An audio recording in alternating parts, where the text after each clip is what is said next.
ассалому алайкум бинандагони азиз, нашри навбатии барномаи иттилоотии пайғом манзури шумост.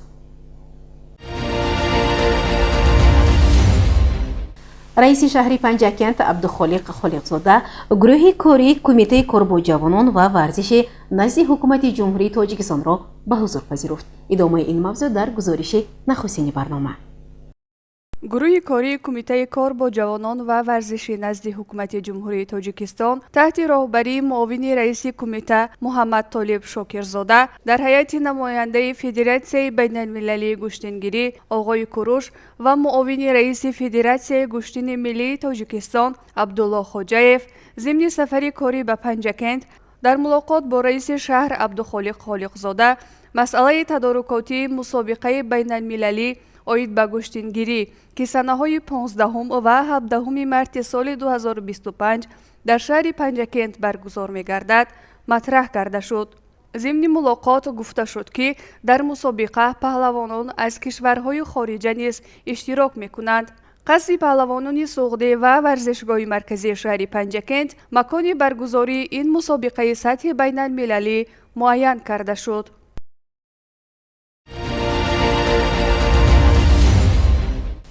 гузоришҳои дигари барнома аз идомаи сафари кории раиси шаҳри Панҷакент Абдухолиқ Холиқзода аз ҷамоатҳои деҳотӣ Халифа Ҳасан ва ёрӣ омода шудааст. дар заминаи дастурҳои асосзӯри сулҳу ваҳдати миллӣ пешвои миллат президенти ҷумҳурии Тоҷикистон муҳтарам Эмомалӣ Раҳмон ва супоришҳои муовини аввали раиси Маҷлиси Миллии Маҷлиси Олии Ҷумҳурии Тоҷикистон раиси вилояти Суғд муҳтарам Раҷаббой Аҳмадзода кишоварзони шаҳри Панҷакент бо истифода аз ҳавои мусоид кишти баҳориро оғоз намуданд. кишоварзони хоҷагии деҳқонии меҳнатободи ҷамоати деҳоти Халифа Ҳасани шаҳри Панҷакент имсол нахустин шуда ба кишти барвақтии картошка шурӯъ карданд. дар оғози кишт ки бо иштироки раиси шаҳр Абдухолиқ Холиқзода ва фотиҳаи деҳқононӣ кордида сурат гирифт, саҳмдори собиқадори хоҷагии Ҳусниддин Шукуров иброз дошт ки дар 60 ҳисса замин саҳмаш пурра картошкаи барвақтӣ кишт менамояд ва баъди ҷамъоварии он дар ин замин сабзавот парвариш хоҳад кард. ӯ ба қадри зарурӣ барои кишти картошка тухмӣ захира кардааст. имсол дар ин хоҷагии деҳқонӣ дар майдони 32 ва ҷамоати деҳоти Халифа Ҳасан дар 535 гектар картошка ки қисми асосии он барвақтӣ аст пешбинӣ шуда ҳоло омода намудани заминҳо барои кишт ва шинонидани он идома дорад. аз ҷониби раиси шаҳр Абдухолиқ Холиқзода ба деҳқонон ҷиҳати истифодаи босамари ҳар қитъа замини кишт дар муҳлати кӯтоҳ анҷом додани кишти барвақтӣ, хоса зиёд намудани майдони кишти картошка ва афзун гардонидани маҳсулоти кишоварзӣ дастур дода шуд.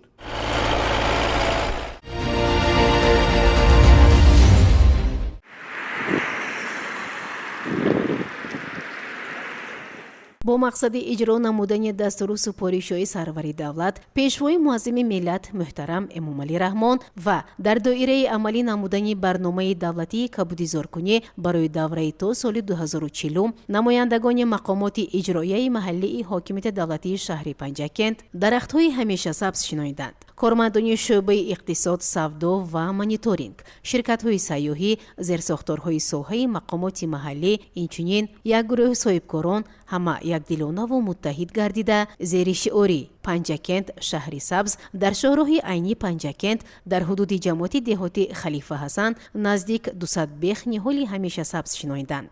иқтисодиёти шаҳри Панҷакент ба ғайр аз он ӯҳдадориҳое ки дар назди худ гузошта шудааст, масалан хеле ки медонем имсол соли рушди иқтисоди рақамӣ ва инноватсия ҳаст ва барои рақамикунонӣ вусъат бахшидани ҳисоббаробаркунии нақдӣ бо тамоми ширкатҳои қарзӣ, бонкҳо ва соҳибкорон ҳамкории зишт намуда истодааст ва ин иқдоми дарахтшиноние ки мо гирифтем, мо кӯшиш менамоем ки дар якҷоягӣ бо зерсоҳаҳои худ на танҳо дар соҳаи худ балки барои ободонии шаҳри азизамон саҳмгузор бошем.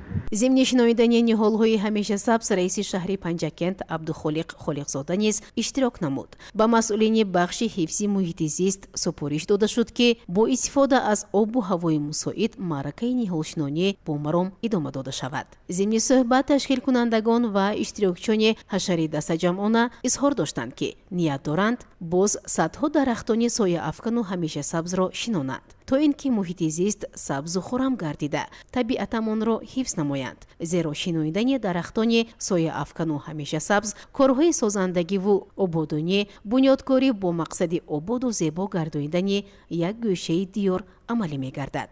муҳаммадҷонзода эраш, директори пойгоҳи кӯҳнавардии сайёҳии Артуч, дар асоси амри президенти ҷумҳурии Тоҷикистон имрӯз дар саросари кишвари азизамон маъракаҳои ниҳолчинонӣ баргузор гашта истодааст, ки ҳамаи соҳаҳои иқтисодиёт дар кишвари азизамон саҳмгузор мебошанд ва мо низ ширкатҳои сайёҳии ҷумҳурии Тоҷикистон аз ин иқдом баҳравар гардида ният кардем, ки дар якҷоягӣ саҳми худро барои ин маъракаи бошкӯҳ гузорем.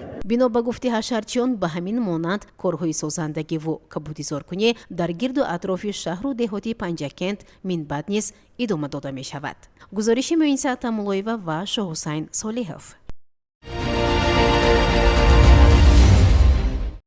таври асосгузори сулҳу ваҳдати миллӣ, пешвои миллат, президенти ҷумҳурии Тоҷикистон муҳтарам Эмомалӣ Раҳмон иброз доштанд, дарахтоне ки мо месабзонем на танҳо намуди зоҳирии кишварамонро зебову пурҷило месозанд, балки ба рӯҳу ҷони аҳолӣ сафову роҳат мебахшанд, асабро ором мекунанд, табъро хуш мегардонанд, хоки заминро аз вайрону ковокшавӣ бар асари боду борон эмин нигоҳ медоранд, қабати ҳосилхези заминро аз беқувватшавӣ наҷот медиҳанд.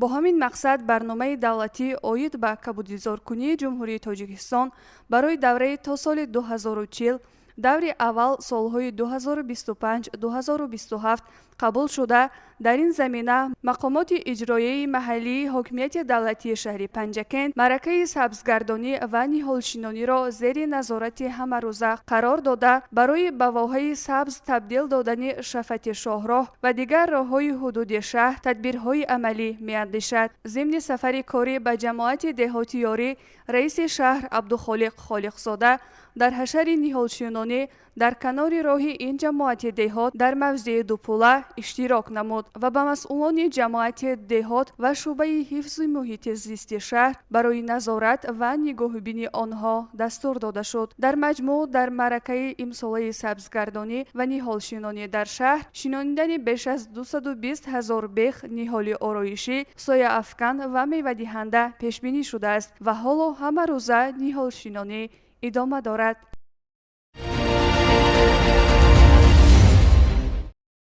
ба даст овардани ҳосили фаровони ҳама намуди зироатҳои кишоварзӣ аз истифодаи тухмии хушсифату серҳосил вобастагии калон дорад. аз ин лиҳоз кишоварзон пеш аз ҳама кӯшиш мекунанд ки аз тухмиҳои серҳосил истифода намоянду ҳосили дилхоҳ ба даст оранд. раиси шаҳр Абдухолиқ Холиқзода аз захираи тухмии картошка дар анбори саҳмдорони хоҷагиҳои деҳқонии ҷамоати деҳоти ёрӣ дидан намуд. зикр гардид ки саҳмдорони хоҷагиҳои деҳқонию инфиродии ҷамоати деҳоти ёрии шаҳри Панҷакент дар истеҳсоли сабзавот ва картошка таҷрибаи ғанӣ доранд ва ҳамасола садҳо тонна сабзию картошкаро ба бозорҳои шаҳр ва маркази ҷумҳурӣ ба фурӯш мебароранд. бинобар ин масъулинро зарур аст ки саҳмдоронро бо тухмии хушсифат таъмин намоянд.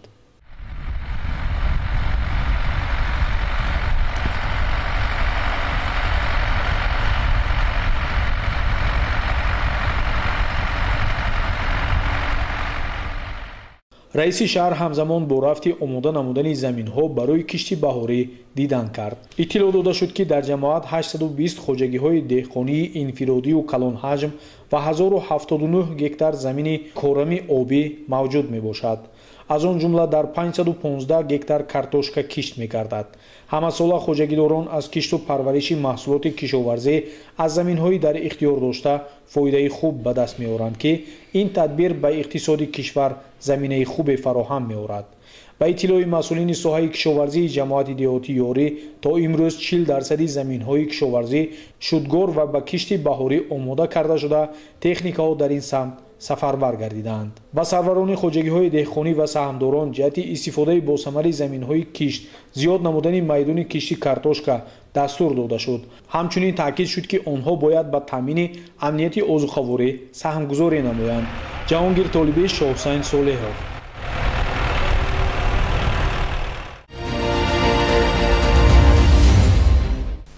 барномаро идома медиҳем. раиси шаҳри Панҷакент Абдухолиқ Холиқзода бо мақсади шинос шудан аз рафти корҳои сохтмонӣ ба маркази тиббии Шифо рафт.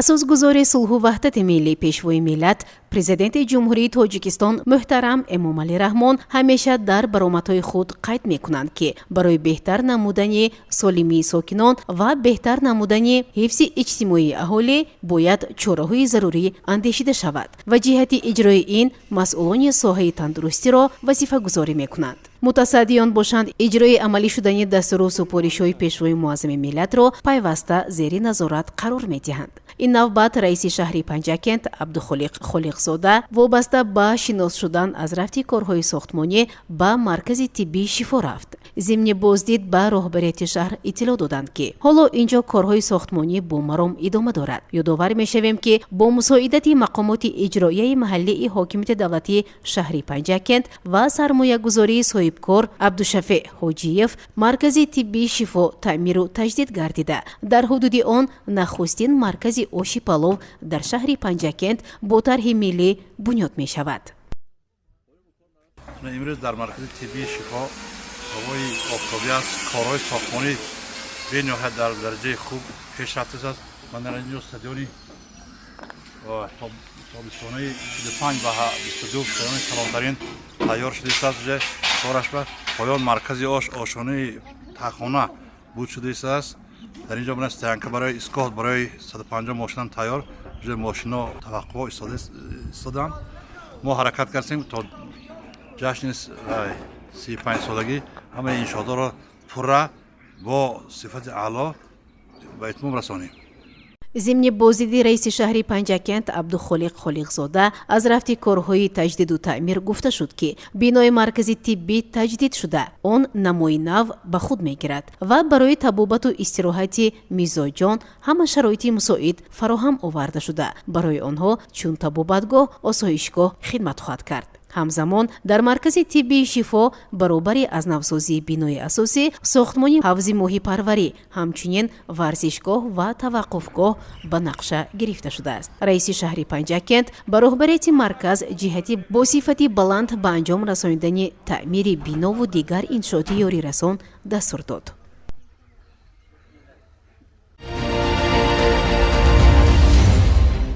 дар муассисаи таҳсилоти миёнаи умумии рақами 47 шаҳри Панҷакент мусобиқаи кушоди волейбол оид ба дарёфти ҷоми раиси шаҳри Панҷакент ҷамъбаст шуд. ба муносибати таъсиси рӯзи қувваҳои мусаллаҳи ҷумҳурии Тоҷикистон дар шаҳри Панҷакент мусобиқаи кушоди волейбол барои дарёфти ҷоми раиси шаҳр ҷамъбаст гардид.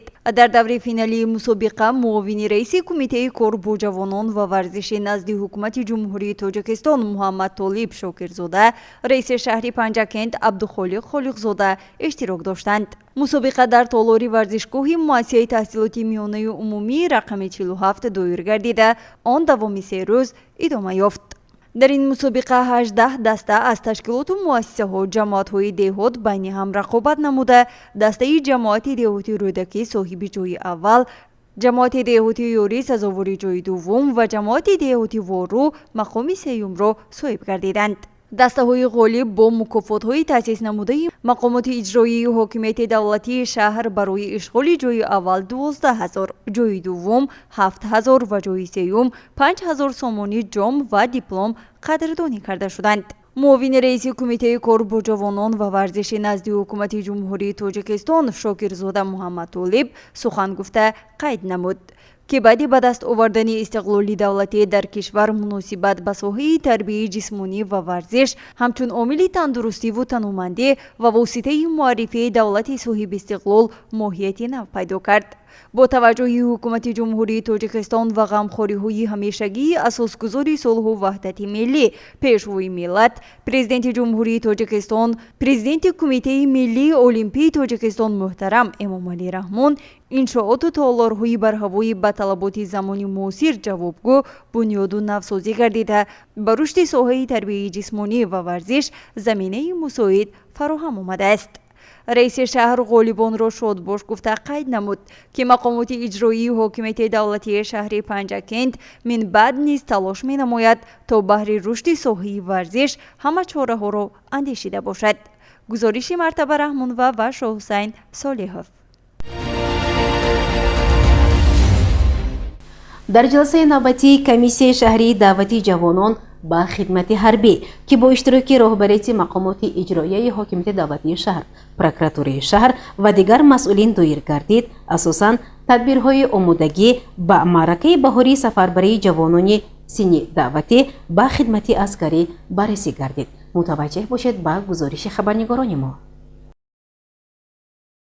бо мақсади иҷрои фармони президенти ҷумҳурии тоҷикистон муҳтарам эмомалии раҳмон аз 19 феврали соли 2025 таҳти рақами 967 дар бораи ба эҳтиёт рухсат додани хизматчони ҳарбие ки муҳлати муқаррар гардидаи хизмати ҳарбиро адо намуданд ва даъвати навбатии шаҳрвандони солҳои таваллуди 1998 ва 2007 ба хизмати ҳарбӣ дар мақомоти иҷроияи маҳаллӣ ҳокимияти давлатии шаҳри Панҷакен бо иштироки прокурори шаҳри Панҷакен, мушовири адлияи дараҷаи 1 Искандар Раҳматзода, муовини раиси шаҳри Панҷакен Мурод Шукрзода ҷаласаи васеъи комиссияи даъвати ҷавонон ба хидмати ҳарбӣ баргузор гардид.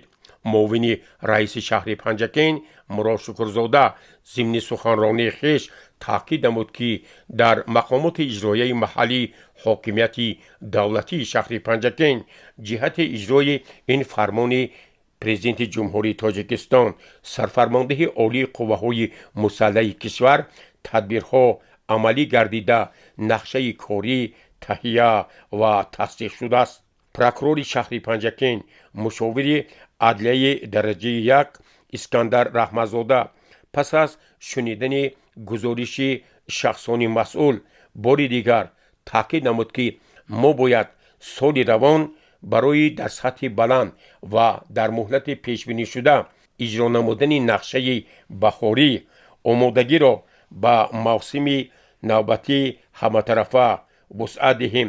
корҳои тарғиботиву ташвиқотиро рӯзторӯз густариш бахшида аъзои комиссияи даъват бояд дар самти ҳарчи бештар бо волидон, бо роҳбарони масъул дар маҳалҳо мулоқоту суҳбатҳо анҷом диҳанд, зеро хидмати модарватан пеш аз ҳама барои ҳар яки мо ифтихори бузург аст.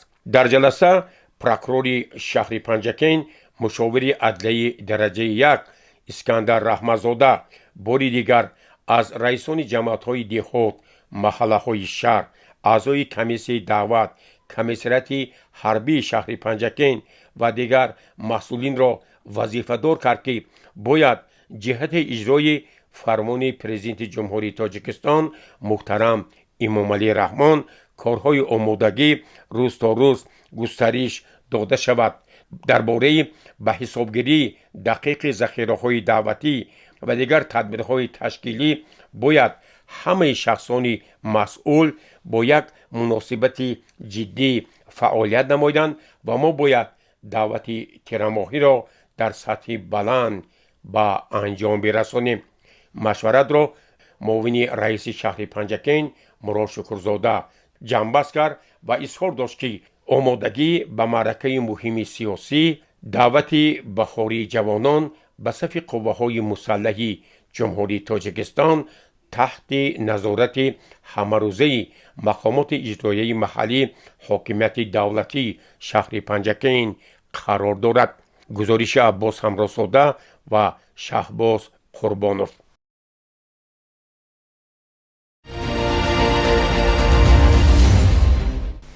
гурӯҳи таблиғотӣ дар ҳайати намояндагони мақомоти иҷроияи ҳокимияти давлатии шаҳр, шӯъбаи минтақавии назорати давлатии молиявӣ ва мубориза бо коррупсия зимни мулоқоту суҳбатҳо дар ҷамъиятҳои деҳотӣ Ёрӣ, Амондара ва Хурмӣ нишондодҳои паёми пешвои муаззими миллатро шарҳу изоҳ доданд. мутаваҷҷеҳ бошед ба гузориши дигари барнома.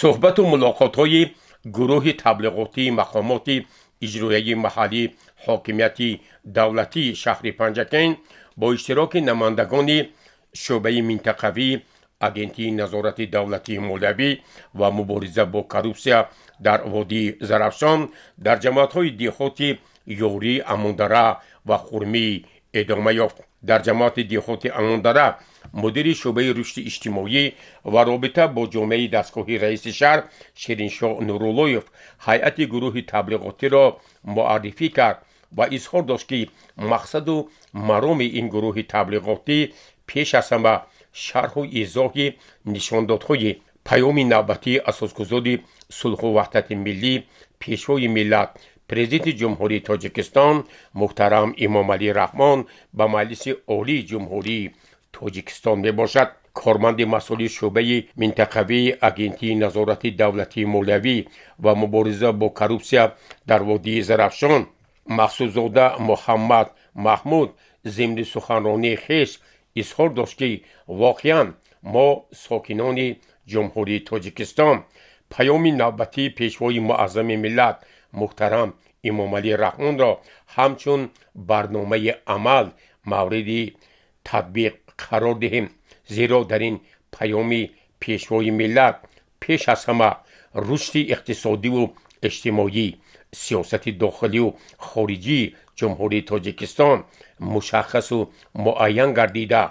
هدف اساسی آن باز هم بلند برداشتن سطح و صفت زندگی مردم و رشد تمام ساختهای اقتصادی ملی ما می باشد. در ملاقات با ساکنان جماعت دیهاتی یاری مدیر بخش دین تنظیم عنعنه و جشن و مراسم دستگاه رئیس شهر پرویز امانزاده توجه حاضرین را به آموزش، اجرا و رعایت طلبات قانون جمهوری تاجیکستان درباره تنظیم عنعنه و جشن و مراسم در جمهوری تاجیکستان جلب کرد و همزمان اظهار داشت که پیشوای ملت پرزیدنت جمهوری تاجیکستان محترم امام علی رحمان ضمن ملاقات و صحبت‌ها، سخنرانی‌ها و در پیام نوبتی‌شان که سنه 28 دکبر سال 2024 ارائه کردند، بار دیگر اجرای قانون جمهوری تاجیکستان را درباره تنظیم عنعنه و جشن و مراسم در جمهوری تاجیکستان در مد اول قرار دادند و باید ساکنان کشور ما از جمله شهر و دیهات پنجکین این قانون ها را همه طرفه رعایت نمایند و برای آموزش، ترغیب و مورد عمل قرار دادن پیام پیشوای معظم ملت پرزیدنت جمهوری تاجیکستان از تمام امکانیت ها ثمرناک استفاده برند. در جماعت دیهاتی امانداره ملاقات را با حاضرین مدیر شعبه رشد اجتماعی و رابطه با جامعه دستگاهی رئیس شهر شیرینشاه نوراللهیف آغاز بخشید. اینجا نیز نمایندگان شعبه منطقوی نظارت دولتی مولوی و مبارزه با کروپسیا در وادی زرافشان میرزازاده الهام‌الدین، مقصودزاده محمد محمود نیز فکر و ملاحظات و اندیشه های خویش را درباره اهمیت خیلی بزرگی نشاندادهای پیام نوبتی پیشوای ملت پرزیدنت جمهوری تاجیکستان محترم امام علی رحمان به مجلس عالی جمهوری تاجیکستان توضیح دادند. آنها اظهار داشتند که واقعا در پیام نوبتی خویش پیشوای ملت بار دیگر اظهار داشتند که امروز مورد آن رسیده است که ما باید فعالیت خویش را در ساحه‌های رشد اقتصاد و دیگر مرحله‌های پیشرفت با طلبات جهان معاصر مطابق گردانیم.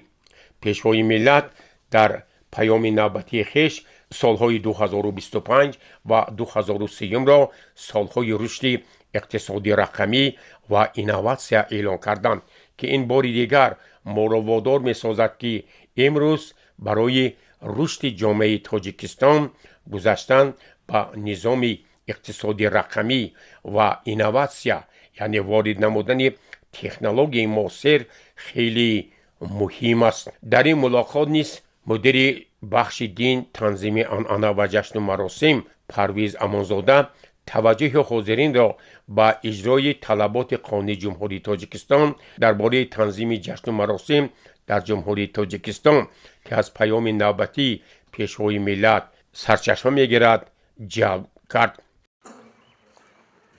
ملاقات نوبتی گروه تبلیغاتی با ساکنان جماعت دهخود خرمی برگزار گردید که ضمن آن مدیر شعبه رشد اجتماعی و رابطه با جامعه دستگاه رئیس شهر شیرینشاه نوراللهیف، کارمندان مسئول شعبه منطقوی اگنتی نظارت دولتی مالیوی و مبارزه با کروپسیا میرزازاده الهامیدین، مقصودزاده محمد محمود، مدیر بخش دین تنظیم جشن و مراسم پرویز امانزاده، پیرامون پهلوهای جداگانه پیام پیشوای معظم ملت اندیشه و ملاحظات خویش را بیان کردند و از حاضرین دعوت نمودند که باید این پیام همچون راهنمای رشد تاجیکستان مورد آموزش و تطبیق قرار داده شود.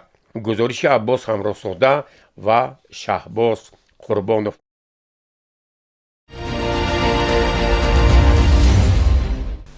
بینندگان عزیز، در همینجا برنامه اطلاعاتی پیغام به پایان میرسد. برای هر یک شما سلامتی را خواهانیم. خیر، تنیت خانه بود باشید.